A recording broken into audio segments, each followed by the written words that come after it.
relatório que servirá de base para o julgamento.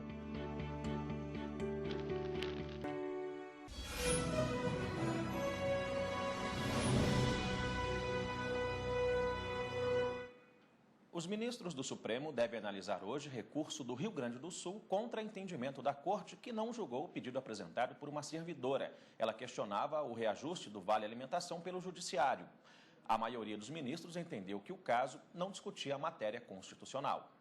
Inicialmente, o recurso no STF era contra a decisão do Tribunal de Justiça do Rio Grande do Sul. O TJ gaúcho entendeu que não cabe ao Judiciário fixar índice de reajuste de benefício como vale alimentação. Isso seria competência do Executivo.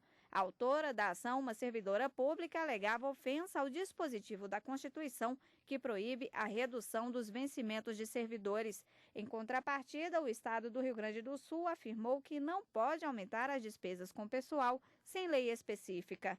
Agora, o Estado gaúcho pede que o tema seja analisado pelo plenário da Corte, por entender que, uma vez reconhecida a repercussão geral da matéria, existe sim questão constitucional a ser debatida. O relator no Supremo é o ministro Marco Aurélio. Sessão do plenário no Supremo e dia de doutora Gisele, aqui no Jornal da Justiça. Doutora, boa tarde, obrigado pela participação. Boa tarde. Por que razão esse assunto voltou a ser analisado pelo plenário? Bom, o Estado do Rio Grande do Sul opôs embargo de declaração, exatamente questionando esse entendimento do Supremo Tribunal Federal. A grande controvérsia aqui é que o plenário virtual da Suprema Corte acabou reconhecendo a existência da repercussão geral. E esse reconhecimento, Fred, na verdade é um pressuposto para que os ministros possam efetivamente julgar um recurso extraordinário em plenário. Então, a partir da emenda constitucional 45, a Suprema Corte só julga recursos que tiverem repercussão geral reconhecida, o que significa dizer que aquela matéria ela tem que extrapolar os interesses do autor e réu que estão no processo e atingir o maior número de pessoas, uma coletividade, porque discute um tema interessante do ponto de vista jurídico, econômico, social ou político. E neste caso, o que aconteceu? O plenário virtual reconheceu a repercussão geral, entendeu que o tema efetivamente trazia uma questão constitucional relevante a ser debatida. No entanto, quando do julgamento em plenário, por maioria, houve o entendimento de que o Supremo não deveria analisar aquele recurso porque a matéria não era matéria constitucional, era uma matéria infraconstitucional que dizia respeito à legislação estadual. Quer dizer, então, que há uma controvérsia sobre esse assunto aqui no STF? Há uma controvérsia, essa controvérsia, inclusive, já existia nas turmas. E tanto é que essa decisão, inclusive, pelo não conhecimento do recurso, ou seja, o Supremo sequer chegou a julgar o recurso, foi um entendimento por maioria de 7 votos a 4. Quais são os pontos que, segundo o Estado do Rio Grande do Sul, precisam ser esclarecidos? O primeiro ponto é exatamente saber se é possível rever a repercussão geral já reconhecida. Uma vez reconhecida a repercussão geral pelo plenário virtual da Suprema Corte, pode o plenário revisar esse entendimento?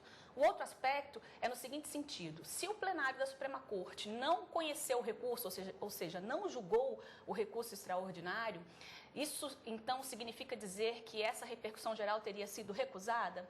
E aí esbarra numa outra questão prevista na Constituição Federal, que estabelece que para a recusa da repercussão geral são necessários os votos de 2/3 dos ministros, ou seja, 8 ministros votando para afastar a repercussão geral e, no caso, o entendimento pelo não conhecimento foi de 7 ministros. Doutora Gisele, outro assunto previsto na pauta de hoje do STF é uma ação direta de inconstitucionalidade ajuizada pelo Conselho Federal da OAB, que questiona o Vale Alimentação concedido a juízes por resoluções. O Conselho Federal da Ordem dos Advogados pede a suspensão da resolução do CNJ de 2011. Ela assegura aos magistrados o pagamento de auxílio alimentação. Segundo a resolução, o benefício seria uma das formas de manter a carreira atrativa. A norma do Conselho Nacional de Justiça equipara as vantagens do Ministério Público Federal para os magistrados. Mas, para a OAB, esse direito não foi tratado por lei própria, como prevê a Constituição Federal. E, por isso, o pagamento do auxílio alimentação aos magistrados ofenderia a Constituição. O benefício foi autorizado pelo CNJ em agosto de 2010. Outro ponto questionado é uma decisão do TJ de Pernambuco que autorizou o pagamento de R$ 600 por mês também para alimentação aos magistrados do Estado. Os ministros deverão decidir, entre outros pontos, se houve ofensa à competência legislativa do STF e se há equiparação de vantagens entre magistrados e Ministério Público. O relator é o ministro Marco Aurélio.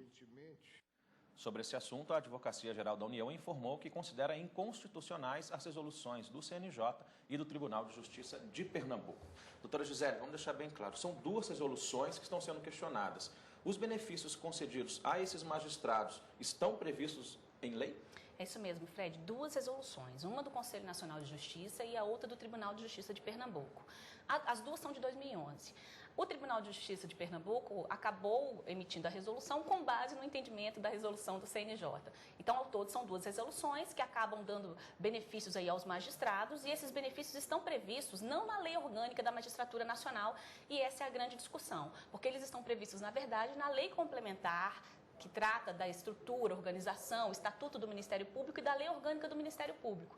Então, a intenção, na verdade, do Conselho Nacional de Justiça foi equiparar aqueles benefícios que estão previstos para os membros do Ministério Público aos magistrados.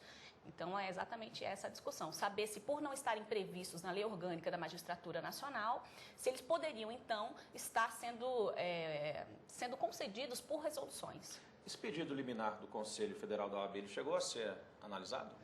Houve realmente um pedido liminar que não chegou a ser apreciado pelo ministro Marco Aurélio, que é o relator, porque ele entendeu que, neste caso, em razão da relevância da matéria, por questões de segurança jurídica, ele preferiu, ao invés de analisar a liminar, submeter diretamente o caso à apreciação do plenário. Então, nessas situações, existe uma previsão na lei em que o relator, baseado nessa repercussão social do tema e por questões de segurança jurídica, ele pode deixar de apreciar a liminar para apreciar, levar a matéria diretamente ao plenário e oportunidade em que os ministros poderão definitivamente decidir sobre essa questão. Na semana passada nós falamos sobre ele, agora nessa semana, há amigo da Corte? Há amigo da Corte. Foram admitidos os chamados terceiros interessados, né? Na verdade, as associações de juízes, tanto a Associação de Magistrados Brasileiros, a AMB, a ANAMAGES, que são de magistrados estaduais brasileiros, a ANAMATRA e até a JUF, que são representando os juízes federais, todas elas foram admitidas no processo como amigos da Corte, terceiros interessados, para poder contribuir na discussão desta ação direta de inconstitucionalidade, até porque ela é de interesse de toda a magistratura nacional. Tá certo. Mudando de assunto, vamos lá para o juridiquês? Vamos.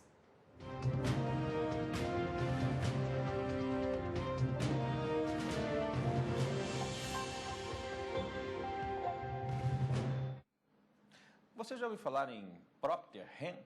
A expressão foi usada pela ministra